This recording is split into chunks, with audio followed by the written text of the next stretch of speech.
Vamos a iniciar con nuestra primera ponente, con nuestra primera, conferencista, nuestra primera conferencista, quien el día de hoy nos va a acompañar como primero, es la doctora Carmen Barajas Esteban. Ella nos acompaña desde España. Vamos a hablar un poco de la vida de la doctora Carmen, quien es conferencista magistral el día de hoy. La doctora es doctora en psicología por la Universidad de Málaga, en España, desde el 2006. Es profesora titular en el Departamento de Psicología Evolutiva y de la Educación de la Facultad de Psicología de la Universidad de Málaga. También es docente de Psicología de Desarrollo Cognitivo y Lingüístico de la titulación de grado y Psicología, de Pedagogía y Educación Infantil.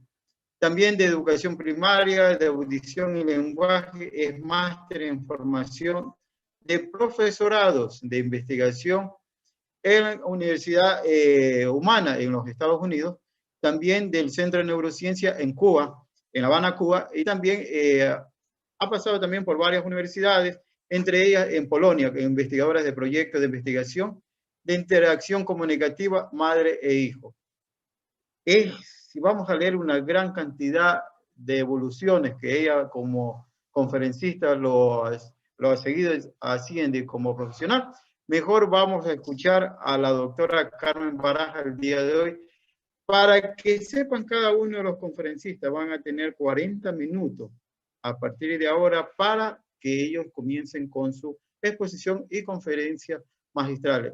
Vamos a darle la bienvenida a la doctora Carmen Barajas Esteban, quien nos acompaña desde España. Bienvenida, doctora. Muy buenas tardes, doctora. Bueno, muchísimas gracias y buenas tardes a todas y a todos. Querría primero comprobar que se ve compartiendo pantalla adecuadamente. Está compartiendo, así es, sí está compartiendo. Muy bien, pues muchísimas gracias a todos. Quiero comenzar diciendo que me siento realmente muy agradecida por la invitación a participar en este segundo Congreso Internacional de Neurociencia. Para mí supone realmente un privilegio esta oportunidad de compartir y debatir con todos ustedes sobre el ámbito al que dedico mi actividad investigadora, que es el de la cognición social y la teoría de la mente. Y en este ámbito de estudio constituye un dominio fundamental de la cognición humana, pues está en la base de otros muchos aspectos del desarrollo, como la comunicación, el razonamiento moral, el desarrollo emocional y muchos otros que iremos comentando a lo largo de esta conferencia.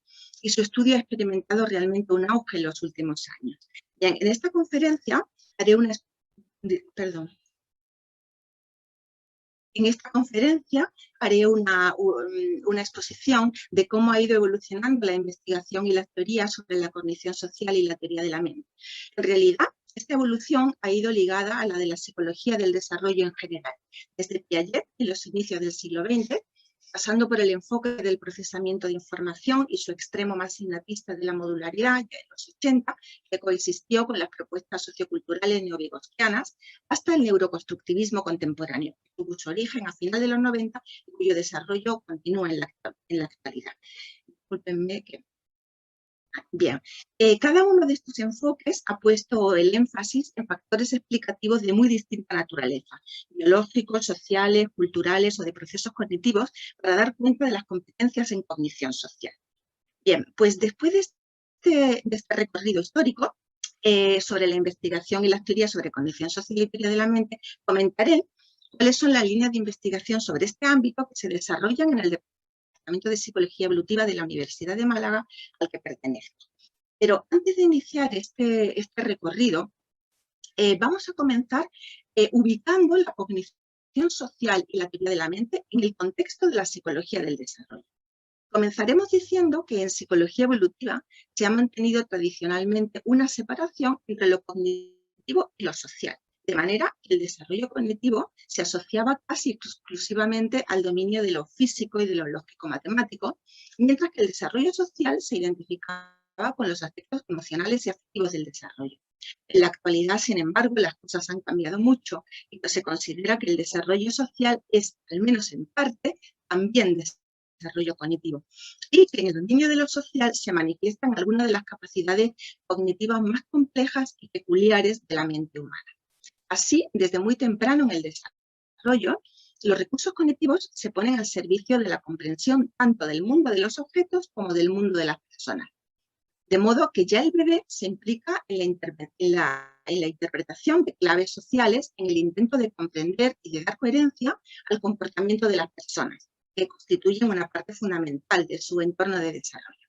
Sin embargo, a diferencia de otras especies, parece que los humanos, en la interpretación del comportamiento, vamos más allá de una teoría de la conducta, es decir, de una interpretación directa y heurística del comportamiento observable, y desarrollamos teorías sobre la mente, basadas en la atribución de estados mentales como intenciones, deseos o creencias que utilizamos a modo de constructos para explicar y para predecir el comportamiento. Es decir, que comprendemos e interpretamos el comportamiento de otros porque atribuimos estados mentales que subyacen a tales conductas. Por ello se ha denominado teoría de la mente a esta capacidad que ocupa gran parte de la cognición social. No en vano, algunos antropólogos como Humphrey sugieren denominar a nuestra especie Homo psicológicos en lugar de Homo sapiens. Bien, el término teoría de la mente se utilizó por primera vez en 1978 en el contexto de una investigación con chimpancés por los primatólogos Prema y Woodruff, en un artículo que es uno de los más citados en la historia de la psicología del desarrollo, y que lleva el sugerente título de ¿Tienen los chimpancés una teoría de la mente? El nombre en inglés Theory of Mind derivan las siglas TOM, utilizadas habitualmente para referirnos a la teoría de la mente. Bien, aunque es todavía un debate abierto, el estudio sugirió que la hipótesis de que la TOM podría ser una capacidad exclusivamente humana, y rápidamente pasó a la psicología evolutiva, comenzando a investigarse la teoría de la mente en el desarrollo infantil. Se ingenió entonces la primera tarea diseñada para comprobar si los niños tenían o no teoría de la mente. Se llama la tarea saliana o tarea de cambio de localización, que evalúa la habilidad para comprender que otros pueden tener una creencia falsa acerca de la realidad. La tarea consiste en lo siguiente. Se representa con muñecos la siguiente situación.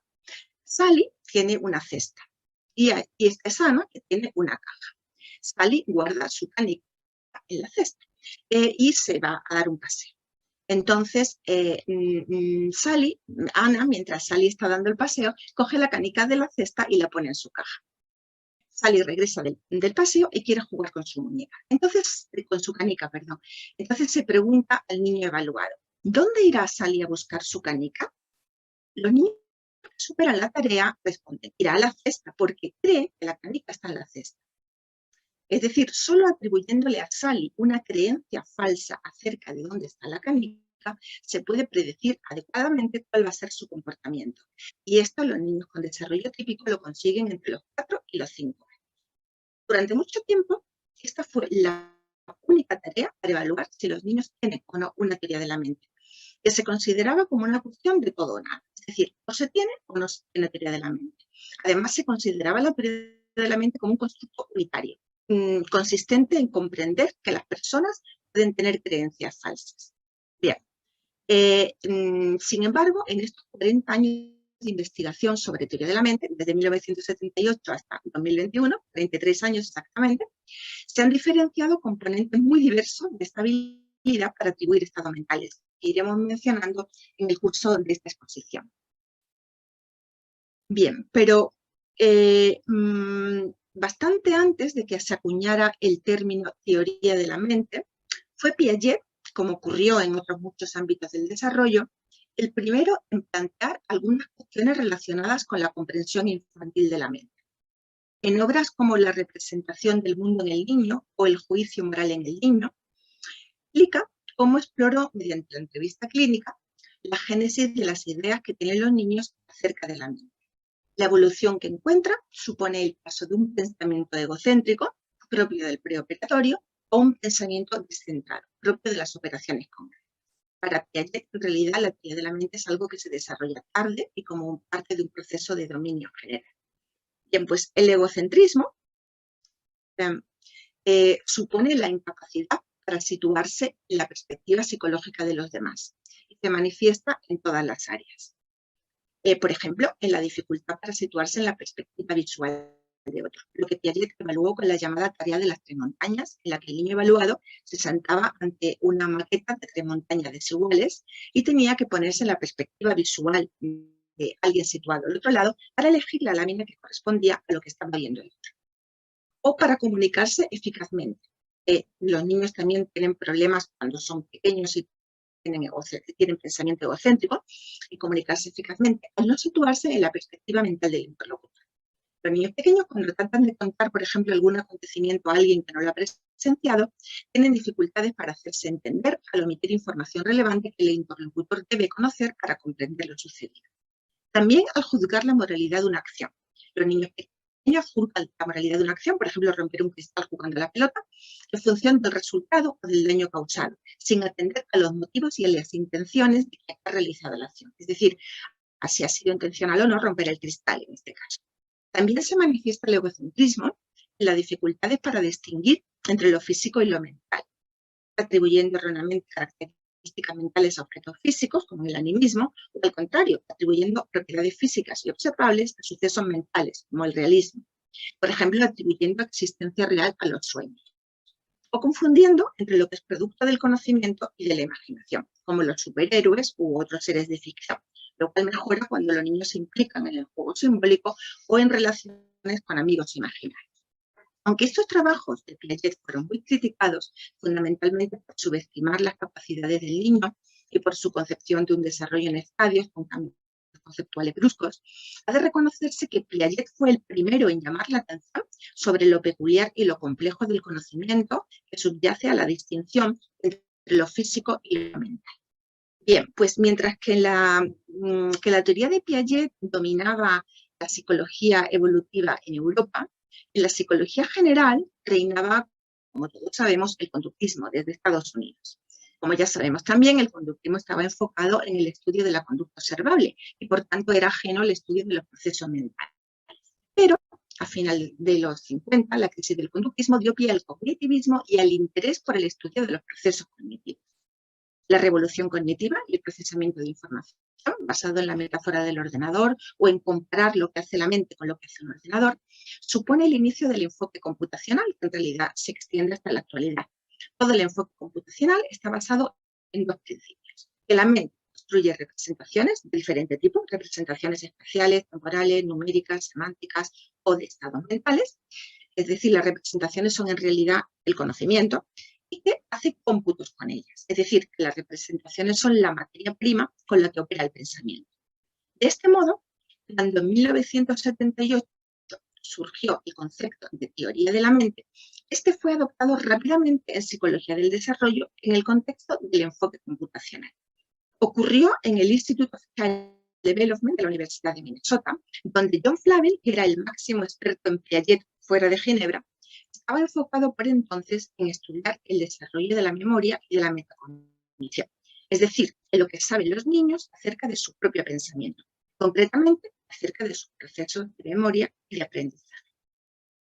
Entonces, Henry Wellman se incorporó a este programa de investigación. Su interés por la metacognición se amplió hacia un interés más básico por lo que los niños piensan acerca de la mente en general, no solo de la memoria y del aprendizaje. Siempre bajo el enfoque constructivista piagetiano, que entiende que la cognición no es innata ni se copia, sino que se construye, aunque revisando las propuestas de Piaget acerca de la comprensión infantil de la mente. Y es así como se empezó a conceptualizar el desarrollo de la metacognición como el desarrollo de una teoría de la mente, es decir, como el pensamiento acerca del propio pensamiento. Desde entonces, Wellman ha sido uno de los investigadores más activos y que más ha aportado a la investigación sobre la teoría de la mente. Se formularon entonces las teorías de la teoría, que conciben la mente en general como generadora de teorías para explicar el mundo, tanto el mundo físico como el mundo social. De hecho, la expresión metafórica teoría de la mente alude directamente al enfoque cognitivo-computacional, pues sugiere que el individuo se apoya en una tarea ingenua para interpretar, explicar y predecir comportamientos. La teoría de Perner se considera el máximo exponente de la teoría. Perner entiende que la metarepresentación, es decir, las representaciones de las representaciones, es el último nivel de un proceso gradual por el que el niño va comprendiendo las características de la mente como un sistema representacional. La teoría de Wellman, por su parte, propone una secuencia de cambios conceptuales en la comprensión de la mente, de manera que primero se comprenden o se atribuyen deseos, que ya son estados internos no observables. A continuación se comprenden que las personas pueden tener creencias diversas.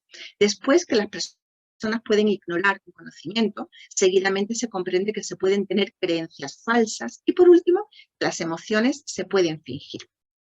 Una de las grandes aportaciones de estas teorías de procesamiento de información es el diseño de numerosas tareas ideadas para evaluar la teoría de la mente. Diseñaron tareas específicas para evaluar la comprensión de una variedad de estados mentales específicos, aquellos que se iban detectando en la comprensión infantil de la mente. Así se diseñaron en primer lugar otras tareas de falsa creencia, como por ejemplo la tarea de apariencia realidad. Si la tarea de Sally y Anna, anteriormente explicada, evaluaba la habilidad para atribuir a otra persona una falsa creencia sobre la localización de un objeto, sobre dónde estaba realmente la canica de Sally, la tarea de apariencia realidad, diseñada por John Flavel, mide la habilidad para atribuir una falsa creencia acerca de la identidad de un objeto. Lo hizo con una esponja que parece una piedra. Solo tocándola se puede saber que lo que parece una piedra en realidad es una esponja, de manera que quien no ha tocado la esponja tendrá la creencia falsa de que es una piedra. Por su parte, la tarea de contenido inesperado, popularmente conocida como la teoría de Smarties, porque se utilizó un bote de esta marca comercial americana de caramelos de chocolate, en España se le llama lacasitos, mide la habilidad para atribuir una falsa creencia acerca del contenido de un recipiente. Quien no ha visto que en realidad dentro del bote de caramelo lo que hay es un lápiz, tendrá la creencia falsa de que lo que hay dentro del bote son caramelos. En la teoría de falsa creencia explícita, lo que se evalúa es la capacidad para entender que las personas actúan guiadas por sus creencias. Pero no requiere atribuir una creencia falsa porque al niño evaluado se le dice explícitamente que el personaje cree que sus guantes están en la mochila en lugar de en el armario donde realmente están.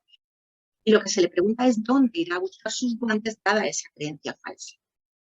Pero también se diseñaron tareas para evaluar la comprensión de otros estados de conocimiento diferentes a las creencias falsas, como la tarea de acceso al conocimiento, que evalúa la habilidad para atribuir el estado mental de ignorancia frente al de conocimiento, y para entender el acceso a la información es lo que da origen al conocimiento, de manera que el personaje que no ha mirado aún lo que hay dentro de una caja ignora lo que hay dentro. La tarea de creencias diversas, por su parte, evalúa la habilidad para comprender que las personas tienen creencias en general que pueden ser verdaderas o falsas, y que sean verdaderas o sean falsas, son las creencias las que guían la acción de las personas. Como el personaje de la historia, que cree que el gato se ha escondido en el arbusto en lugar de en el garaje, y entonces lo buscará allí, sin que nadie sepa en realidad dónde está el gato. Y lo que fue un paso muy relevante.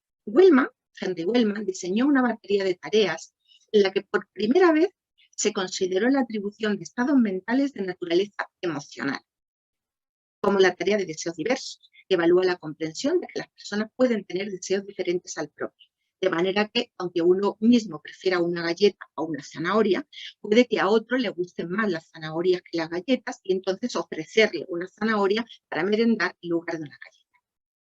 La tarea de creencia-emoción, por su parte, evalúa la capacidad para atribuir emociones vinculadas a creencias falsas, es decir, para comprender que una creencia falsa puede generar una emoción. Se utiliza para ello, por ejemplo, el mismo bote de caramelo de antes y se introduce en él un contenido no esperado y no deseable, o sea, algo que a uno no le gustaría encontrar si abre un bote de caramelos, por ejemplo, piedras. Y se le pregunta al niño evaluado cómo se sentirá otro niño al recibir como regalo el bote de caramelos antes de comprobar lo que realmente hay dentro. La falsa creencia de que dentro hay caramelos le hará estar contento. Hay otra versión de esta tarea en la que, al contrario, la emoción que hay que inferir vinculada a la creencia es una emoción negativa. En este caso, dentro de un bote de medicina se introducen caramelos, de manera que, al contrario que antes, hay que atribuir a quien se le entrega el bote de medicinas una emoción no muy alegre, porque aún no sabe que dentro hay caramelos, sino que tiene la falsa creencia de que hay medicinas. Una última tarea que vamos a comentar es la tarea de emoción oculta, que mide la habilidad para comprender que las personas pueden sentir una emoción y aparentar otra, para que los demás no sepan cómo realmente se sienten. Bien, pues todo este conjunto de tareas supuso, y estas reflexiones sobre los estados mentales de diversa naturaleza que puede atribuir la mente, supuso el inicio de una distinción entre ton cognitiva y ton afectiva, referida respectivamente a la atribución de estados mentales de conocimiento o epistémicos y emocionales. Bien, pues hacia la década de los 80, los teóricos del procesamiento de información comenzaron a interesarse por los procesos cognitivos de niños cada vez más pequeños, llegando a evaluarlos en bebés. Lo hicieron con paradigmas ingeniosos basados en las técnicas de preferencia, habituación y condicionamiento, de manera que el bebé no tiene que hablar ni hacer ninguna conducta motora voluntaria para demostrar su conocimiento. Y demostraron que desde las pocas horas de vida hay ya una intensa actividad cognitiva. Surge así una fuerte corriente innatista y parte de las expansiones del procesamiento de información se alejaron hacia ese extremo. Y argumenta que esas competencias tempranas son evidencias de que hay cómputos o reglas innatas que en muchos casos son módulos del procesamiento automático e inconsciente de dominios específicos de conocimiento. Uno de estos dominios sería la teoría de la mente, de manera que un módulo innato sería el responsable de las habilidades mentalistas. Los principales representantes de las teorías modulares sobre la cognición social son Alan Leslie, que considera que el juego simbólico es la primera manifestación de que el niño está desarrollando una teoría de la mente, pues en este juego el niño mantiene la realidad y la ficción perfectamente diferenciadas o desacopladas en su mente. Y muy especialmente Simon Baron-Cohen, que revolucionó el concepto de autismo al definirlo como un trastorno de la comprensión de la mente, además de diseñar algunos de los test de evaluación de teoría de la mente que más se utilizan, como el test de la mirada o el test de metadura de pata. Bien, este enfoque innatista coexistió en la década de los 80 con un enfoque alternativo muy diferente, el de una nueva corriente sociocultural que pretendió rescatar las ideas de Vygotsky. Ocurrió que algunos psicólogos cognitivistas americanos, representados por Jeroen Brunner, que se interesaron por las ideas de la escuela soviética vygotskiana y las desarrollaron. Comenzaron así a desafiar algunos principios de la psicología evolutiva occidental, que se había desarrollado bajo los principios del racionalismo y el positivismo, y entonces había mantenido una contraposición entre lo natural y lo cultural, como si fueran dimensiones incompatibles. De esta manera, la psicología occidental había evitado abordar la cuestión de la naturaleza social y cultural de la cognición humana, como si la cultura fuera solo un añadido o un envoltorio de la naturaleza humana y no parte constituyente de ella. La idea clave de este enfoque sociocultural es que lo natural en el ser humano es ser cultural. Proponen que el progreso cognitivo se produce solo accediendo a las mentes de otros, que a su vez están ya configuradas culturalmente. Por ello, que el... ¿Perdón? Es por ello que el desarrollo cognitivo humano está dirigido desde el inicio a la comprensión de otras mentes. Por lo que a esta corriente se suman enfoques como el de innatismo social, que defiende que nacemos con una orientación innata hacia lo social. Entre los principales representantes de esta corriente están Kate, Treverton y Schaeffer. En este contexto, y en cuanto a la cognición social, se formulan las teorías de acceso directo e intersubjetividad, que proponen que tenemos un acceso directo e intuitivo a la mente de los demás mediante mecanismos de afecto, empatía y simulación. Es decir, explican la comprensión de la mente en términos de experiencias subjetivas e intersubjetivas y ponen el acento en los componentes afectivos y emocionales de la teoría de la mente. Las principales representantes de este enfoque son las propuestas de Johnson, de Treverton, de Harris y de Rivière. Bien, desde este enfoque sociocultural y del innatismo social se identificaron cuáles son los precursores de la teoría de la mente en la infancia temprana. Como que antes de tener lenguaje, los bebés ya desarrollan una comprensión implícita de la mente basada en la atención selectiva a los estímulos humanos, como los rostros o las voces. Discúlpenme que hay un mensaje, no sé si va dirigido a mí.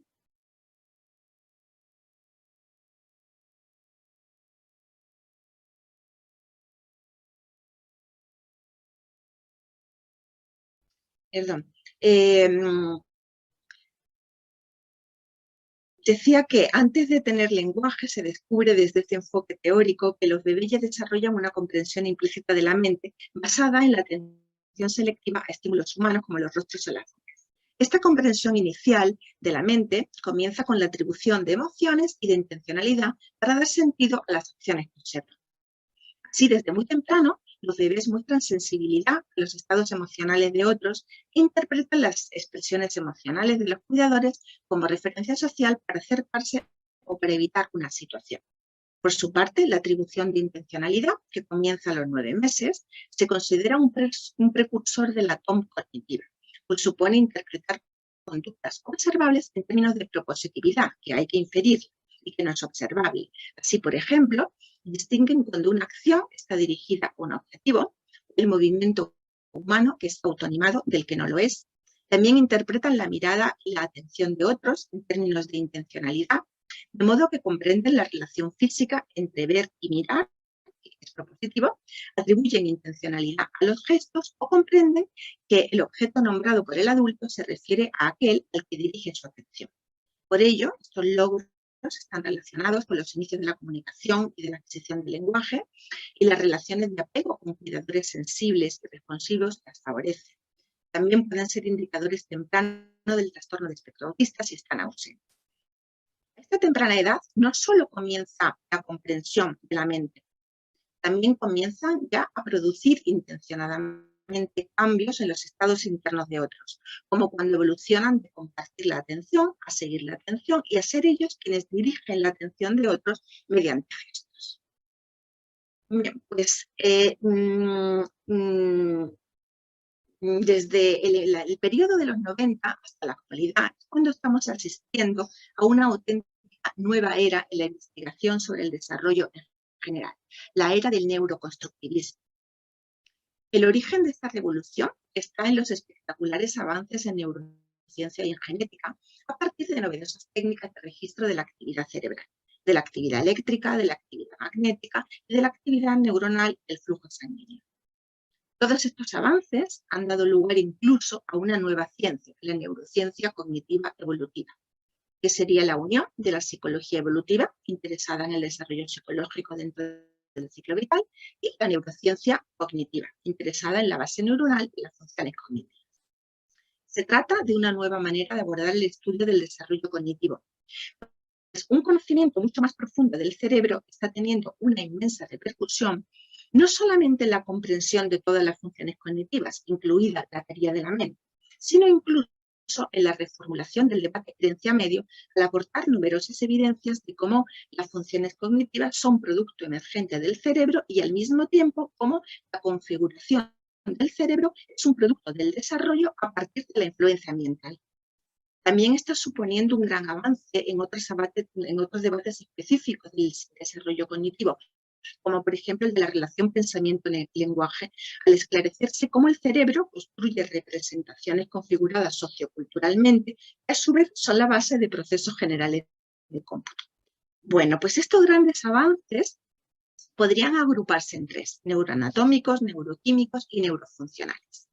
Los avances neuroanatómicos se refieren a cómo va madurando las distintas regiones del cerebro, o sea, la dinámica de construcción de la arquitectura neuronal y a qué áreas están implicadas en las distintas funciones cognitivas. Se ha averiguado que la secuencia de maduración del cerebro sigue tres ejes simultáneos, desde las áreas más internas, o ventrales y mediales, a las más externas, dorsales y laterales. Así, si trazamos una línea horizontal en el cerebro, maduran primero las áreas del medio o ventrales y luego las dorsales, y si trazamos una línea vertical en el cerebro, maduran primero las áreas internas o mediales y luego las laterales. Y un tercer eje de maduración es el de atrás hacia adelante. Es decir, desde los lóbulos occipitales a los frontales. De modo que conforme va madurando el cerebro se van incorporando estructuras implicadas en distintas funciones cognitivas. Así, se ha identificado que son distintas las áreas cerebrales implicadas en los diferentes componentes de la teoría de la mente, de ton cognitiva y de ton afectiva, es decir, son distintas las áreas cerebrales implicadas en la atribución de estados de conocimiento y de estados emocionales. Las áreas de ton afectiva se reclutan desde regiones más internas o ventromediales, siempre del córtex prefrontal. También son específicas las áreas cerebrales implicadas en la ton intrapersonal, es decir, en la atribución de estados mentales a uno mismo, o de toda la actividad de introspección. La red de ton intrapersonal se recluta desde áreas aún más centrales. También hay áreas específicas para la ton implícita, es decir, para la atribución inconsciente de estados mentales a partir de claves no verbales, como los gestos o el tono de voz. La red de ton implícita se recluta desde áreas temporales que maduran antes que las frontales e incluyen sistemas de neuronas espejo. Es decir, el cerebro humano construye redes especializadas en la teoría de la mente y la interpretación de la conducta, reclutando áreas que proporcionan información sobre distintas claves del comportamiento. Las distintas regiones implicadas en la teoría de la mente se van incorporando a la red siguiendo la secuencia de maduración del cerebro, de manera que son distintos los momentos del desarrollo en el que aparecen cada una de las competencias de teoría de la mente. También se han identificado algunos factores neuroquímicos o de la actividad molecular que tiene lugar en el interior de las neuronas de estas regiones, como los circuitos de dopamina, serotonina y oxitocina afectados en el autismo y en la esquizofrenia, la monoaminoxidasa, que está implicada en la red de ton afectiva, o el cortisol, que aumenta por la exposición a altos niveles de estrés en la infancia, por ejemplo, debido al maltrato o al abandono, lo que da lugar a alteraciones en la teoría de la mente, sobre todo en la ton afectiva. Ahora bien, quizás lo más importante de los descubrimientos de neurociencia cognitiva es que se ha descubierto que la construcción de estas redes de conexiones neuronales se produce solo en respuesta a las experiencias. La sinapsis o conexión de neuronas se produce como una respuesta a una estimulación exterior, de manera que la repetición continuada de una determinada secuencia de activación neuronal se traduce en la construcción de redes cada vez más estables. Es así como el cerebro aprende, a partir de la experiencia y con la repetición. Así, para que se construyan estas redes estables de teoría de la mente, es fundamental la experiencia en situaciones de interacción social que demandan atribuir estados mentales, de manera que son decisivas las oportunidades de participación en situaciones en las que se trata sobre la mente, por ejemplo, dentro del entorno familiar, el ambiente lingüístico, con las conversaciones y explicaciones causales sobre estados internos o con el relato de cuentos e historias, o las relaciones de apego seguro, que ayudan a desarrollar la conciencia de sí mismo como seres con pensamientos y emociones. También las interacciones con iguales y hermanos, de rivalidad y de alianza, constituyen ocasiones para resolver malentendidos, evitar o echarse la culpa, para bromear, para compartir puntos de vista en el juego simbólico u otros efectos indirectos como escuchar conversaciones sobre estados mentales. A su vez, las experiencias de interacción social que promueven la comprensión de la mente presentan especificidades culturales. Estudios en culturas de los 5 continentes han encontrado, además de algunas secuencias evolutivas invariantes, algunas diferencias asociadas, por ejemplo, a factores lingüísticos, al modo en que en cada idioma se codifican los estados mentales y al modo en que cada cultura se fomenta el pensamiento y el habla mentalista. Según las normas sociales, por ejemplo, en la cultura china se comprende más tarde que distintas personas puedan tener creencias divergentes y puede sea por el énfasis en la sumisión a la autoridad y la evitación de conflictos, esto es una hipótesis, o según las prácticas de socialización. Por ejemplo, las relaciones entre hermanos no ofrecen las mismas ocasiones de mentalización en culturas en las que los mayores asumen responsabilidades del cuidado de los más pequeños, y las interacciones madre-hijo en culturas con crianza autoritaria, en las que se hacen menos referencia a estados mentales y más referencia al comportamiento, según la edad de inicio de la escuela, que propicia mucha interacción entre iguales y exposición a situaciones pedagógicas que fomentan la autoconciencia reflexiva. Es así como desde el neuroconstructivismo, paradójicamente, se está comprendiendo mucho mejor cuál es el papel de la interacción social y la cultura en el desarrollo de la cognición social y de la teoría de la mente, no ya como factores añadidos, sino constituyentes. puesto que estas experiencias son las que van configurando la red neuronal de cognición social. Es así como la cultura entra en el cerebro. Con el neuroconstructivismo se formulan las teorías del procesamiento dual, como es el caso de la teoría de la redescripción representacional de Carl Milov Smith, quizás la más representativa. Estas teorías proponen que hay predisposiciones biológicas para la interpretación del comportamiento que dan lugar a un conocimiento implícito, automático y no consciente, y después, con la participación del lenguaje, se redescriben en un formato explícito. Es decir, que con el lenguaje somos capaces de pensar y de tomar conciencia sobre nuestra propia actividad mental. Se comprende así mejor la diferencia entre ton implícita y ton explícita, el papel del lenguaje en la toma de conciencia explícita de nuestro propio pensamiento sobre estados mentales. Bien, pues como les decía al inicio, tras este recorrido histórico por la investigación y las teorías acerca de la teoría de la mente, les voy a presentar someramente las líneas de investigación sobre este ámbito que se desarrollan en la Universidad de Málaga y que figuran en su programa de doctorado en psicología. La primera de ellas gira en torno a las habilidades de comunicación social en niños y niñas de educación primaria, que corresponde a la educación básica en Ecuador.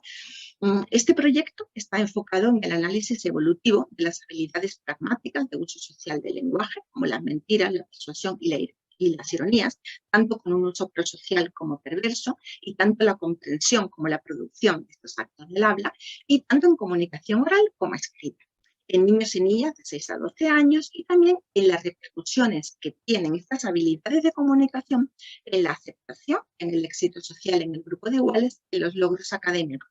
Por ejemplo, en la producción de textos comunicativamente eficaces y, en general, en el razonamiento que se requiere en materias como matemáticas o ciencias.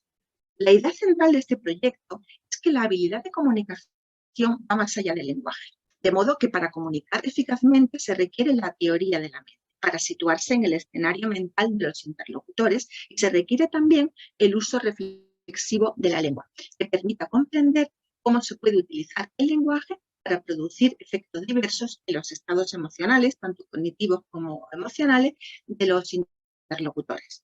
A pesar de la relevancia, tanto académica como extraacadémica, de las habilidades de comunicación social, apenas se ha investigado directamente esta relación, y además se sabe que son muchos los escolares que finalizan la enseñanza obligatoria sin sobrepasar el nivel funcional básico de comunicación, cuando en realidad es una responsabilidad fundamental del sistema educativo llevar a cada niño a su mejor nivel de competencia comunicativa y promocionar las competencias sociales y emocionales. Este proyecto investigador se está desarrollando también en Quito a partir de un convenio de cooperación académica entre la Universidad de Málaga y la Pontificia Universidad Católica del Ecuador. Una segunda línea de investigación que se encuentra en este momento en fase más inicial está enfocada en estudiar las repercusiones de la adversidad emocional infantil en el desarrollo de la cognición social. Este proyecto parte de la premisa de que las relaciones de apego temprana son fundamentales para la comprensión de la mente, pues las figuras de apego, sobre todo cuando tienen un vínculo de apego seguro, ayudan a los niños a desarrollar la conciencia de sí mismos al tratarlos como seres con sus propios pensamientos, creencias y emociones, y al hablar y razonar con ellos acerca de sus estados internos. Y además, los niños usan las relaciones de apego como una heurística para predecir y explicar los comportamientos y las relaciones sociales. Es decir, que aprenden a desarrollar una expectativa sobre el comportamiento de los demás a partir de sus primeras relaciones con sus cuidadores de apego. De modo que la comprensión de la mente y de las emociones así desarrollada tiene un efecto tanto en la calidad de sus futuras relaciones sociales, como las interacciones con los iguales en la escuela o la creación de otros vínculos de apego a lo largo de su vida, como en la introspección o toma de conciencia de los propios estados de conocimiento y emocionales. Y por tanto, en el desarrollo de una actitud autorreflexiva que a su vez favorece la autorregulación. Y también tiene un efecto en el desarrollo del estilo atribucional sobre uno mismo, optimista, pesimista o neutro, o a qué causas atribuyen las cosas que uno las cosas que les ocurren, porque está muy relacionado con la resiliencia. Este proyecto se desarrolla con menores residentes en centros de acogida del sistema de protección de menores, Todos estos niños cuentan con un historial de circunstancias de adversidad social y emocional en sus familias biológicas, lo que les podría haber llevado a crear sesgos a la hora de interpretar y ponderar la información social, lo que puede generar conductas de desconfianza, evitación, indiferencia, de ambivalencia o de oposición desafiante que le dificulten la adaptación social.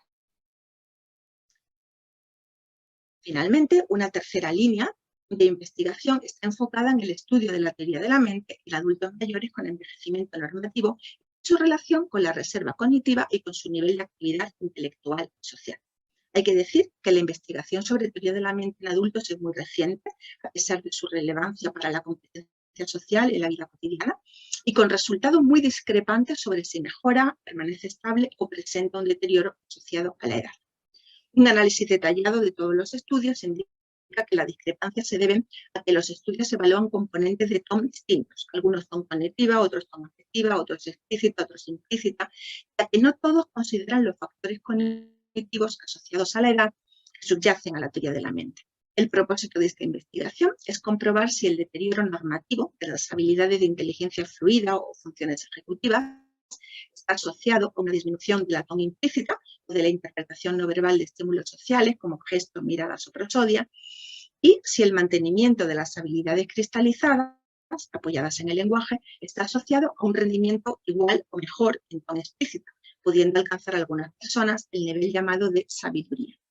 Y también es un objetivo de este estudio comprobar cuál es el papel que juegan en estos distintos componentes de TOM la actividad cognitiva y la actividad social que los mayores han realizado a lo largo de su vida y realizan en la actualidad. Bien, de los muchos retos aún pendientes en la investigación sobre la teoría de la mente, uno de ellos es justamente el de las diferencias individuales en adultos. Otro, el de con qué frecuencia y para qué el individuo utiliza realmente en la vida cotidiana el conocimiento sobre la mente, tanto el implícito como el explícito. Por último, como una reflexión final, es importante decir que todo el conocimiento derivado de la investigación en teoría de la mente debe inspirar, debe ponerse al servicio del desarrollo de programas de intervención psicoeducativa para promover las habilidades mentalistas en poblaciones tanto con desarrollo típico como con desarrollo atípico y en todos los tramos evolutivos. Y con esto termino mi exposición y quedo a su disposición para las preguntas que quieran realizar. Muchas gracias.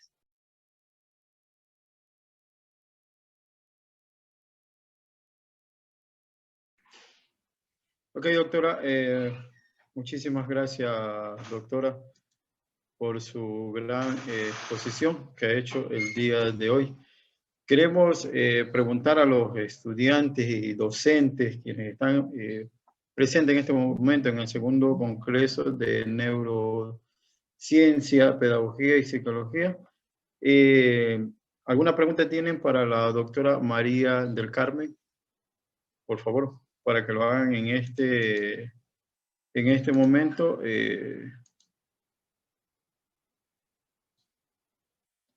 Por favor, escuchamos a si alguna de las personas que están ahí también a través del Zoom, para que puedan hacer su pregunta a la doctora María del Carmen, quien el día de hoy nos acompaña como primer conferencista magistral desde España, que nos acompaña el día de hoy. Buenas tardes. Sí, una pregunta, doctora María. Ya, digo que el desarrollo de la mente es algo que ya viene implícito en el sujeto, ¿no? Viene implícito desde el momento del nacimiento y se va formando poco a poco con la interacción social que cumple el sujeto, porque dice que en las primeras etapas de desarrollo, el desarrollo cognitivo del niño ya se va viendo una actividad, dice. Entonces, ahí podríamos decir que la inteligencia ya viene implícita o es algo o un potencial que se desarrolla. Bueno, digamos que en el bebé humano el bebé humano nace con una predisposición hacia lo social, pero todas las competencias cognitivas se construyen a partir de la interacción con el medio y a partir de cuando el sistema cognitivo está sometido a la demanda de tener que interpretar y comprender algo. Necesariamente se construye, se adquiere a partir de la interacción social y cultural con el medio, aunque ya se cuenta de forma biológica con una predisposición a atender a las claves sociales, a las claves externas que van a ayudar a esa construcción. Gracias. Entonces aquí se podría hablar también del CDP para, según Vygotsky, ¿no? Para el desarrollo de la inteligencia. Exactamente, a la zona de desarrollo próximo, exactamente. Es un proceso que si es guiado por los agentes educativos externos que guían el desarrollo infantil, pues se va a promover mucho más rápidamente y más eficazmente esa competencia. Muchas gracias. Efectivamente. De nada. Doctora, tenemos una pregunta por parte de Adriana Barbotot, estudiante de Desarrollo Infantil, quien dice que cuáles son los factores que conllevan hacia las relaciones del apego temprano. No comprendo la pregunta. Los factores manifiesta que cuáles son los factores que conllevan a las relaciones de apego temprano entre los niños. Las relaciones de apego temprano entre los niños o del niño con su cuidador, con sus cuidadores. Continúo sin comprender la pregunta. A ver, los bebés humanos nacen absolutamente indefensos y necesitados en todos los niveles, psicológica y emocionalmente, de cuidadores de apego seguro que les guíen en sus progresos y que les hagan tomar conciencia de seres independientes con sus propias emociones y con sus propios estados mentales. Y el aprendizaje de uno mismo que uno adquiere y la forma de comprender el mundo que uno adquiere en la relación con esos primeros cuidadores de apego va a tener una repercusión indudable en el estilo de interacción social posterior que el niño establezca, por ejemplo, con sus compañeros en la escuela o con otras relaciones de apego a lo largo de su vida. No sé si con eso contesta la pregunta.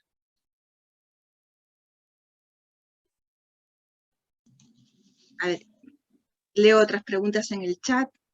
Ya listo. Manera? Sí. Ok, lea la pregunta nomás, doctora. Sí, dice, ¿de qué manera el lenguaje puede producir efectos conductuales? ¿El lenguaje puede modificar una realidad inmediata? Bueno, el lenguaje es un instrumento para el pensamiento. Es el instrumento no solamente que nos sirve para comunicarnos con los demás, sino para comunicarnos con nosotros mismos, por tanto, para la reflexión, para la toma de conciencia de los propios comportamientos y de los propios procesos de comportamiento. Entonces, en ese sentido, puede producir efectos conductuales en tanto en que cuando se toma como objeto de atención cognitiva mediante el lenguaje, el propio comportamiento, pues uno puede introducir cambios de forma muy reflexiva mediante el lenguaje en la propia conducta. De esa manera, pues el lenguaje es un instrumento de autocambio y de autocomunicación con uno mismo, así como de comunicación con los demás. No sé si con eso respondo a la pregunta de Ignacio Rodríguez. Gracias, doctora. Le agradecemos un mundo el día de hoy, usted acá presente con conferencistas magistrales de España. Gracias por traernos sus grandes temas de conocimiento acá a este segundo congreso. Agradecerle a usted. Muchas gracias a todos ustedes. Ok, gracias a nuestra primera conferencista. Vamos a seguir con nuestra